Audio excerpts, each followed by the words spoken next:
Cumprimento a amada igreja com a graça e com a paz do nosso Senhor Jesus Cristo, amém? Amém. Glória a Deus por isso. Vamos abrir as nossas Bíblias em Colossenses, capítulo 3. Colossenses 3, do 12 ao 17.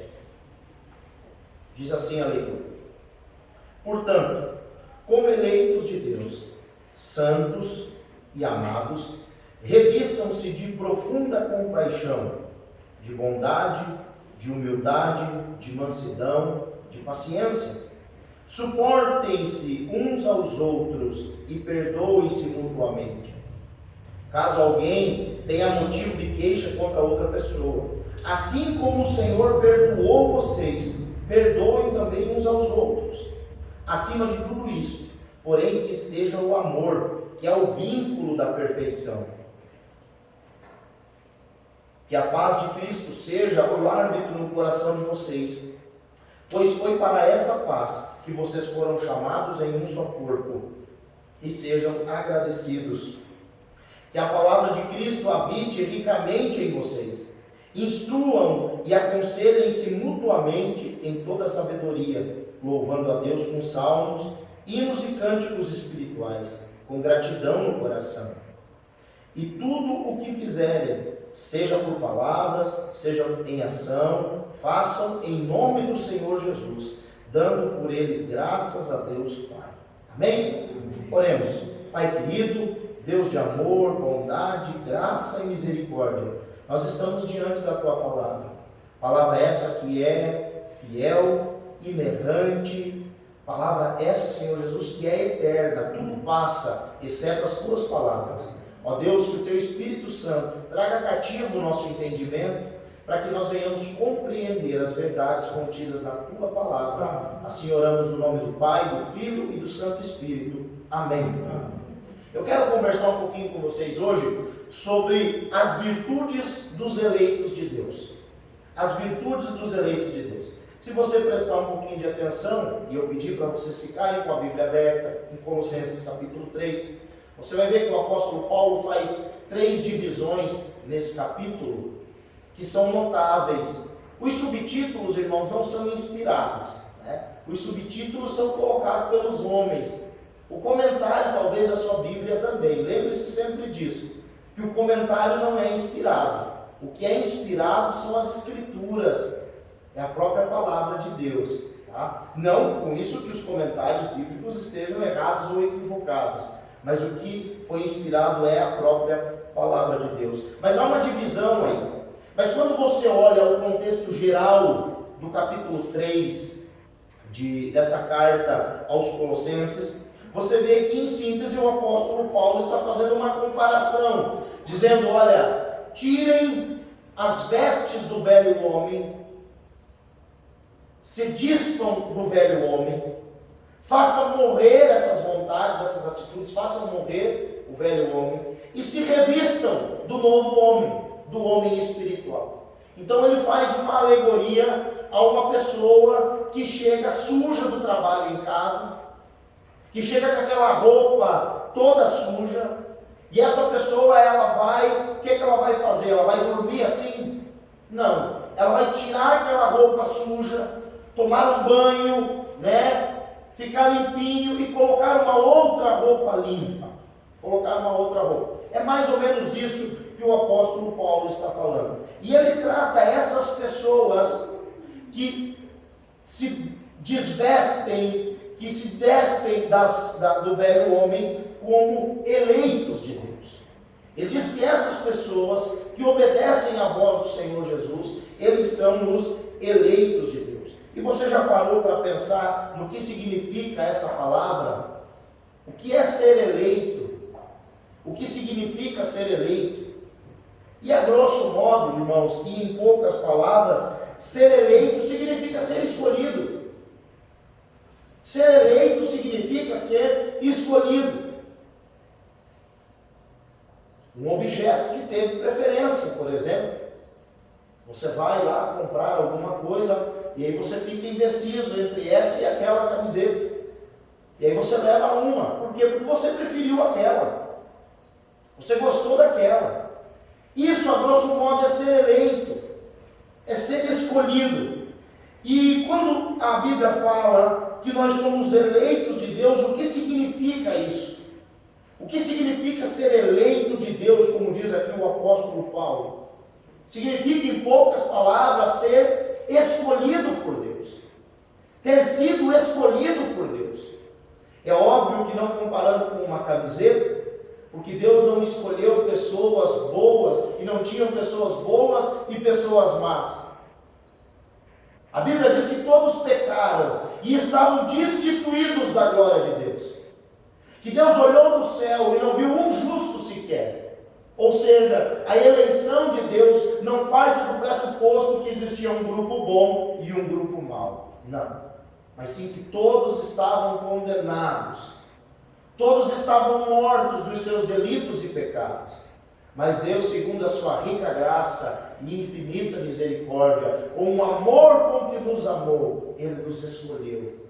Ele nos transportou do império das trevas para o reino do seu Filho em amor. Ser eleito de Deus significa ter sido escolhido por Deus.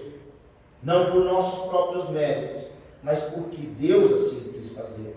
O apóstolo Paulo vai usar então inúmeras vezes essa expressão em suas cartas para se referir àquelas pessoas, homens e mulheres, que foram escolhidas por Deus. Sem sombra de dúvidas, meus queridos irmãos, a eleição é uma grande verdade bíblica. É uma grande verdade bíblica. O próprio Senhor Jesus Cristo disse: não foram vocês que me escolheram. Pelo contrário, eu os escolhi e os designei para que vão e deem fruto, e o fruto de vocês permaneça, a fim de que tudo que pedirem ao Pai em meu nome, eu lhes conceda. João 15,16. Ser um eleito de Deus, então, significa saber que a escolha para tal foi feita por Deus, segundo a sua vontade, segundo a sua soberania e segundo a sua santidade. Deus nos escolheu, não porque nós éramos melhores que outras pessoas, porque nós éramos mais inteligentes que outras pessoas, não. Deus nos escolheu porque Ele é santo, justo e bom, e a sua vontade é boa, perfeita e agradável. Diz o apóstolo Paulo em Efésios 1,4, como também nos elegeu nele, antes da fundação do mundo, para que fôssemos santos e irrepreensíveis diante dele em amor. Quando é que Deus nos elegeu? Quando é que Deus nos escolheu? Antes da fundação do mundo.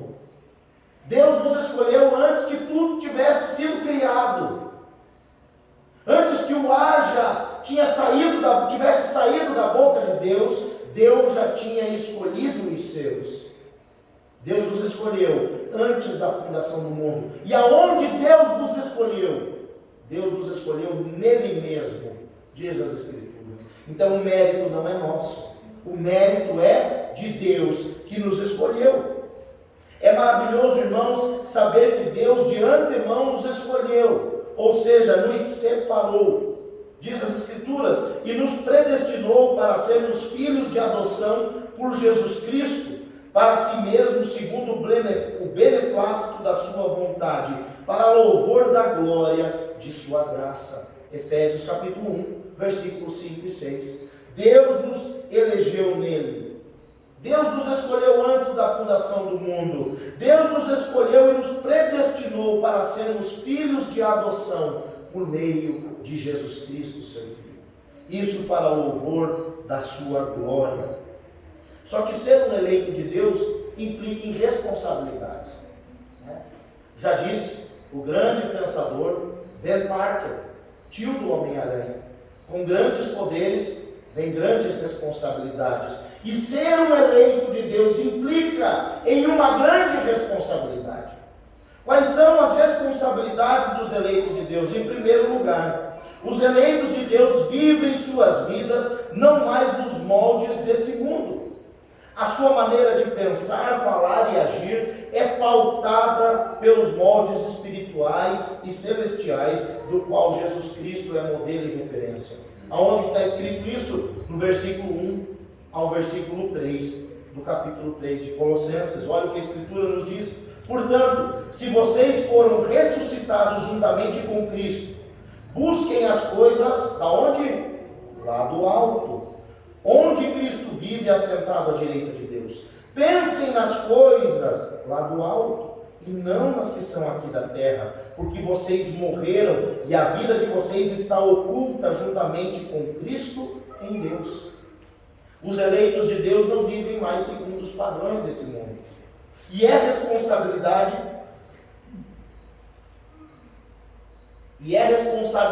nossa, é responsabilidade sua viver nos padrões celestiais. O problema é que as pessoas pregam por aí que quando você recebe Jesus Cristo na sua vida como seu Senhor e Salvador, é como se Jesus entrasse na sua cabeça, você fosse dormir uma pessoa e você acordasse outra. Jesus fizesse uma lavagem cerebral. Não, meu querido irmão, você vai aceitar Jesus hoje. Você vai receber Jesus na sua vida hoje. E amanhã você vai acordar o mesmo, só que com ferramentas para combater o pecado. Não vai ser mais fácil, muito pelo contrário, vai ser mais difícil. As tentações não vão deixar de vir na sua vida, muito pelo contrário, virão com mais força e veemência, porque agora você vai saber a diferença entre o certo e o errado, e cabe a você, que foi escolhido por Deus, dizer não ao pecado. Cabe a você que foi escolhido por Deus dizer: não, eu não vou mais viver dessa maneira, eu não vou mais pensar como alguém daqui, eu vou buscar as coisas do alto, eu vou elevar os meus olhos acima das montanhas, eu vou buscar o Deus Altíssimo. É responsabilidade sua a santificação. A justificação não. Jesus na cruz nos justificou, mas a santificação é a responsabilidade nossa, em parceria com Deus. É óbvio que Deus não nos abandona, Deus não nos deixa sozinho, mas é responsabilidade do eleito de Deus. A segunda responsabilidade de todo eleito de Deus. Ser um eleito de Deus implica na responsabilidade de matar a velha natureza terrena e andar em novidade de vida. O que é isso? O texto do apóstolo Paulo nos diz, do versículo 5 ao versículo 7, preste atenção: portanto, façam morrer tudo que pertence à natureza terrena. O que pertence à natureza terrena? E o texto diz: imoralidade sexual, impureza, paixões, maus desejos e a avareza, que é a idolatria. Por causa destas coisas é que vem a ira de Deus sobre os filhos da desobediência. Vocês também andaram nessas mesmas coisas no passado, quando viviam nelas. Ou seja, o apóstolo Paulo está falando para aqueles irmãos que ele considerava eleitos de Deus e dizendo: olha, é responsabilidade de vocês, individual, de cada um, de fazer morrer essas paixões terrenas, a imoralidade sexual, a impureza, os maus desejos e a avareza, o amor ao dinheiro, que é também a idolatria. É responsabilidade nossa, porque muitas pessoas se convertem, vêm para Cristo, entregam suas vidas para Cristo, mas continuam nas antigas práticas. Pastor, é difícil demais. É difícil, mas não é impossível, irmão. É difícil, mas não é impossível. Quem tenta, lembre-se, quem tenta é o cão. Quem tenta é o cão. Ou você faz, ou você não faz. Ou você faz, ou você não faz. Quando você vai consultar com um médico, e o médico olha para uma pessoa, por exemplo, que fumou a vida inteira, e ele diz assim: se você não parar de fumar, você vai morrer. O que essa pessoa faz? Ela tem duas opções: ou ela para e vive, ou ela continua e morre. Uma pessoa vai no médico, e aí o médico fala: se você não fizer atividade física, as suas veias já estão meio entupidas, meu vizinho. Se você não fizer pelo menos 40 minutos de caminhada por dia, sua vida vai ser muito curta. O que essa pessoa faz? Ela tem duas opções: ou ela começa a cuidar da alimentação e começa a fazer atividade física, ou ela vai morrer. E aí Deus está falando a mesma coisa. É responsabilidade sua como eleito parar com todos esses comportamentos que são reprováveis diante do Senhor. Porque muitas vezes a gente pensa que isso vai acontecer num toque de mágica. Que Jesus vai vir com a varinha de condão e vai bater na nossa cabecinha e pronto. O pozinho mágico, pim-pim-pim por cima, e aí você não peca mais. Não, meu irmão. Você vai ter as mesmas tentações. A palavra do Senhor nos diz que aquele que começou a boa obra na nossa vida, a aperfeiçoará até o dia da vida de Cristo. Nós só seremos revestidos da incorruptibilidade na segunda vinda do Senhor Jesus Cristo. Mas até lá, nós vamos ter que lutar contra a nossa vontade, nós vamos ter que lutar contra o nosso desejo, nós vamos ter que dizer não ao pecado, e sim a Jesus Cristo. É responsabilidade nossa. Em terceiro lugar, ser um eleito de Deus é viver constantemente se despindo dos velhos hábitos corrompidos e se revestindo do conhecimento do Criador. Veja aí os versículos 8 ao 10. Agora, porém, abandonem igualmente todas estas coisas: ira, indignação, maldade, blasfêmia, linguagem obscena no falar. Não mintam uns aos outros, uma vez que vocês se despiram da velha natureza com as suas práticas, e se revistam da nova natureza que se renova para o pleno conhecimento, segundo a imagem daquele a que criou. Se é responsabilidade nossa se despir do velho homem, também é responsabilidade nossa se vestir do homem espiritual, buscar o homem espiritual. Veja só qual é a responsabilidade aqui do indivíduo e como ela é individual. No versículo 5, o apóstolo Paulo diz: façam morrer. No versículo 8, ele diz: abandonem todas estas coisas. No versículo 10, ele diz: se revistam da nova natureza. Ou seja, Deus é soberano, a sua vontade e a sua eleição é soberana, mas o ser humano tem responsabilidades.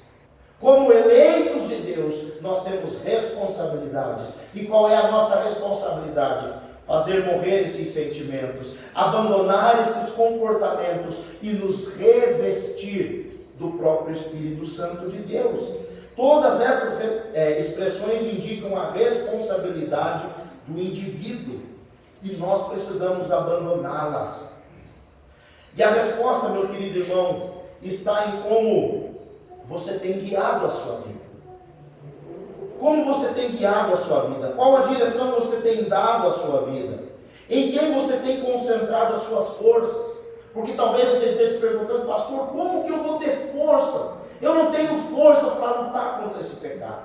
Eu até tento, mas eu caio de novo. Eu me arrependo, eu oro, eu choro, mas eu peco de novo. E o apóstolo Paulo responde: da maneira com a qual você está dando importância para o Senhor Jesus Cristo. Porque se você é um cristão, mas você não coloca em primeiro lugar da sua vida Jesus Cristo, você nunca vai conseguir vencer o pecado.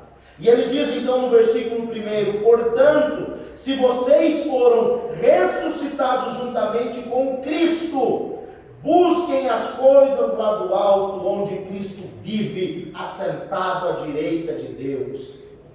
Busquem as coisas lá do alto, corram atrás, botem o joelho no chão e a boca no pó e peçam: Senhor, muda a minha vida, me dá forças para eu abandonar esse vício, me dá força, Senhor Jesus, para eu vencer essa dificuldade, essa tendência que eu tenho na minha alma de pecar contra o Senhor. Eu não quero isso. É isso que você deve fazer. E quando você faz isso, você está buscando as coisas espirituais. Você está buscando as coisas espirituais. Qual é então a abrangência da eleição? Veja que Deus, ele não limitou a sua salvação a apenas um grupo de pessoas, ou a uma classe social, ou a um gênero, macho e fêmea, homem e mulher. Absolutamente não. Versículo 11: aqui não pode haver mais grego nem judeu, circuncisão ou incircuncisão, bárbaro, cita, escravo, livre, mas Cristo é tudo e está em todos. Amém. Essa é a abrangência da salvação. Essa é a abrangência da eleição. Todos podem ser alcançados por essa graça. Deus não limitou apenas um povo, Deus não limitou apenas a uma genealogia, a uma etnia, a uma classe social. Não.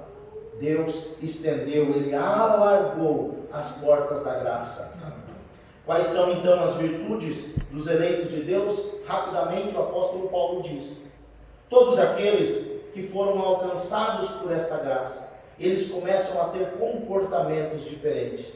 E o primeiro deles é profunda compaixão. E algumas versões, ternos afetos de misericórdia. Isso significa, irmãos, um comprometimento emocional com o ferido e desalentado. Você começa a se compadecer das pessoas.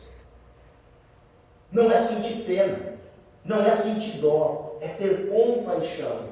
É ser movido de íntima compaixão, igual a Jesus Cristo quando viu aquela viúva saindo de Naim, com o seu filho sobre a esquife. Diz o texto que Jesus se moveu de íntima compaixão e foi até ela.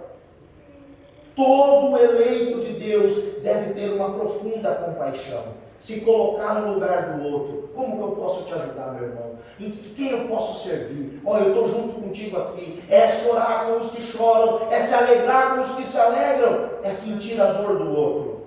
Segunda marca, bondade, diz o texto. Bondade, meus queridos irmãos, é um dom do fruto do Espírito Santo. Gálatas 5, 22 e 23. O que é ser bondoso? É ter uma prontidão para fazer o bem, mesmo quando essa atitude não pareça ser merecida. É fazer o bem para aquele que lhe feriu a face. É caminhar uma milha a mais. Mas eu já ajudei tanto, pastor. Continua ajudando. A Bíblia diz que todo aquele que faz o bem a seu tempo colhe. E aquele que sabe que deve fazer o bem e não faz, comete pecado. Em terceiro lugar, humildade. Essa é a terceira marca de um eleito de Deus e uma das bem-aventuranças que o Senhor Jesus Cristo falou. E Ele disse que os humildes iriam herdar a terra, Mateus 5,5. Humildade não é ter a autoestima achatada. Humildade não é se sentir inferior aos outros. Muito pelo contrário, é você reconhecer quem você é pela graça de Deus. A Bíblia promete para os humildes riqueza, honra e vida longa, diz o texto de Provérbios 22:4. A quarta marca do eleito de Deus é a mansidão. Outro gomo do Espírito, do fruto do Espírito Santo. Outra bem-aventurança de Jesus Cristo. O que é ser manso? O que não é ser manso? Ser manso não significa ser frouxo ou ser mole diante das adversidades da vida. Ser manso é ter a sua força sob controle. É dominar a sua força e resolver os problemas da vida com sabedoria. Com sabedoria. Ser manso é não fazer tempestade em copo d'água, irmãos. Sabe? É respirar. Peraí, agora a gente vai resolver. Você está explodindo por dentro, mas você se controla. Isso é ser manso. Diz o apóstolo Paulo que outra marca, a quinta marca, é a longanimidade. Mais um gomo do fruto do Espírito. E o que é a longanimidade, irmãos? Disposição para ser tolerante. Nós precisamos ser longânimos. Nós precisamos ter em vista a fragilidade dos seres humanos. Ninguém é rápido como a gente. Ninguém faz as coisas do mesmo jeito que a gente. Ninguém aprende como a gente aprende. Então vamos ser longânimos com os nossos irmãos. Sabe, um exemplo prático. Vamos supor que você me convida para ir na sua casa. E aí você faz um almoço ou um jantar. Vai lá, pega um suco de uva, daquele integral. Prepara a mesa, irmã Thalita, aquela toalha branca. Coloca aqueles pratão que a gente nem sabe para que tanto prato, tanto talher. E aí eu vou me servir e eu sou meio estabanado e dou com o braço no copo e derrubo aquele copo de suco de uva naquela toalha branca. O que é que você faz comigo? O que é que você fala para mim? Não, pastor, isso acontece. Fica tranquilo. Não, tem vênus, pastor. Não dê bola. Você teria essa mesma atitude com o seu filho?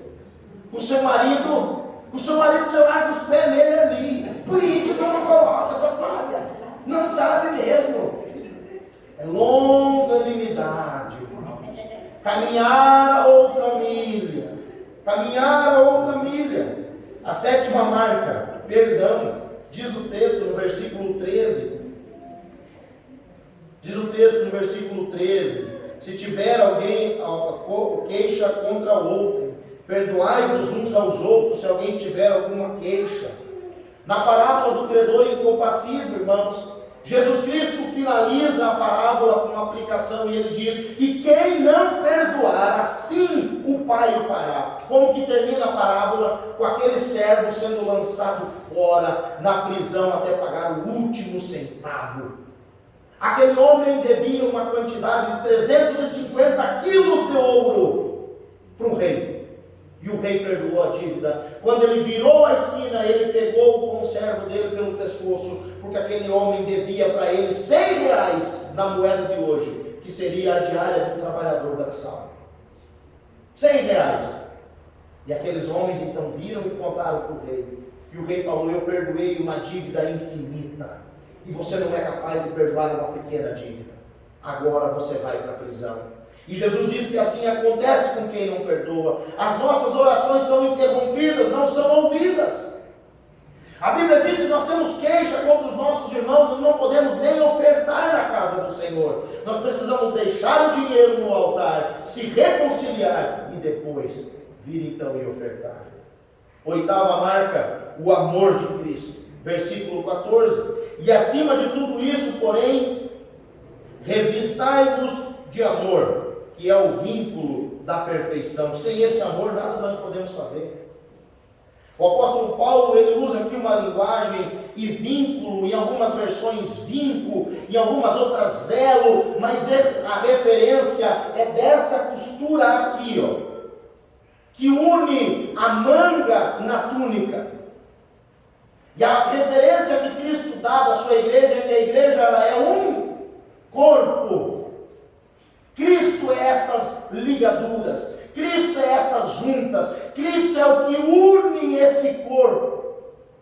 E aqui ele diz: Cristo é o vínculo perfeito, é o que une tudo. Sem o amor de Cristo nada nós podemos fazer. É o amor de Cristo que costura os relacionamentos e que liga todas as virtudes. Em nono lugar, penúltimo, gratidão, versículo 15. E sedes agradecidos. Oh, meus irmãos, como existem pessoas infelizes no mundo. Você gostaria de ter uma grande fonte de lucro? Quem gostaria de ter uma grande fonte de lucro? Já pensou uma fonte inesgotável de lucro? Só eu. Eu quero, irmãos, uma fonte inesgotável de lucro. E aí a Bíblia diz o seguinte, que grande fonte de lucro é o ministério da piedade com a gratidão. Grande fonte de lucro é o ministério da piedade com a gratidão. Somente um coração grato é satisfeito. Somente um coração grato é feliz e pleno. A nossa felicidade não está no que nós temos, ou em quem nós somos, mas no que Cristo fez por nós. Quando nós entendemos quem Cristo é e o que Cristo fez, não tem como ficar infeliz, não tem como ficar triste, não tem como, porque a nossa gratidão está no Senhor Jesus Cristo. Em 10º e último lugar, obras, trabalho. Essa é a marca dos eleitos de Deus. Os eleitos de Deus trabalham, têm prazer em trabalhar. Versículo 16 versículo 17. E tudo o que fizerdes, por palavras ou por obras, fazei-o em nome do Senhor Jesus, dando por ele graças ao Deus Pai. Você só será satisfeito quando você fizer alguma coisa. A ociosidade é uma desgraça, irmãos. A morbidão é uma desgraça. Não fazer nada no reino de Deus é uma desgraça. Lembre-se do terceiro servo, que recebeu um talento, e um talento não é uma moeda. Um talento é uma unidade de medida, que poderia chegar a 35 quilos de ouro ou prata. Então ele não recebeu pouca coisa. coisa do seu Senhor. Ele recebeu 35 quilos de ouro ou de prata para ele administrar. E o que ele fez? Ele enterrou o talento. Ele enterrou o talento. E quando o Senhor veio, o Senhor falou: mas por que você não fez pelo menos o mínimo? Não levou e deixou na mão dos banqueiros para que eles fizessem alguma coisa? E tem pessoas que estão assim dentro da igreja, irmãos, só mostrando o banco. Só vem, é um visitante, ele nunca se compromete. É igual aquele homem que está ajuntado com a esposa. Ele não tem interesse de casar porque já moram juntos. Ela já lava roupa, ele já está acostumado com a comida dele, eles estão juntos. Nunca dá um passo para o compromisso. E Jesus nos chama para um compromisso. E o compromisso com ele é serviço. Serviço. Vão por todo mundo e preguem o evangelho a toda criatura. É fácil demais terceirizar, mas Jesus diz que não, que uma das marcas dos eleitos de Deus é a obra, é o trabalho, é avançar, é se movimentar, é fazer alguma coisa, é dizer: eu estou pronto para servir o Senhor com os dons e com os talentos que eu recebi do céu. É isso que o Senhor diz, porque a falta disso é um tormento na vida. Quando você se sente útil, isso lhe dá um propósito. Você pode fazer muitas coisas da igreja, você pode fazer muitas coisas pelo Senhor. Eu estava vendo um texto que a Niltiane escreveu. Quantas vidas abençoaram com aquele texto? Irmãos, eu fiz um Reels e postei lá no Instagram da igreja. Quantas vidas foram abençoadas? São coisas que todos podem fazer. E a Bíblia diz aqui: por obras ou por palavras, por ações ou por palavras, mas tudo que a gente vier fazer, façamos em o nome do Senhor Jesus e para o Senhor Jesus. Qual é a conclusão de tudo isso, irmãos? Como saber se eu estou andando como um eleito de Deus? Como saber? Como é que eu faço? Qual é o aparelho que eu vou aferir? Se você prestar atenção, todas as marcas que eu falei aqui, elas são interpessoais. Ou seja, são para o uso com outras pessoas. Você é bondoso para com o outro. Você é misericordioso para com o outro. Você é longânimo para com o outro. É para com outra pessoa. Mas essa confirmação, ela é intrapessoal. Ou seja, é você e Deus. É só o seu coração. Eu não posso dizer que você é ou não um eleito de Deus. Eu não posso dizer que você é ou não salvo. Eu não posso dizer se você é ou não crente. A Bíblia diz que pelos frutos conhecereis. A não ser que você me mostre frutos que não sejam de salvação, aí eu posso dizer: não, essa pessoa não é crente. Porque o que ela está fazendo não é o comportamento do cristão. Mas essa marca, ela é intrapessoal, é você e Deus. E qual é essa marca? Versículo 15: que a paz de Cristo seja o árbitro no coração de vocês, pois foi para essa paz que vocês foram chamados em um só corpo. Quando você ouve essa palavra, você fica em paz? Quando você ouve essa última marca do trabalho, você fica em paz? Quando você ouve a penúltima marca da gratidão, você ficou em paz? Ou a marca do perdão, você ficou em paz? Você perdoa? Teve uma marca que eu não falei, que eu pulei, que é a sexta marca, que é a marca do suporte. Versículo 13: suportai-vos uns aos outros. Irmãos, no português, só para não ficar incompleta a mensagem, na língua portuguesa, suportar pode indicar tolerância. E tem muita gente que lê esse texto e diz assim: ai, tem que suportar, não suporto.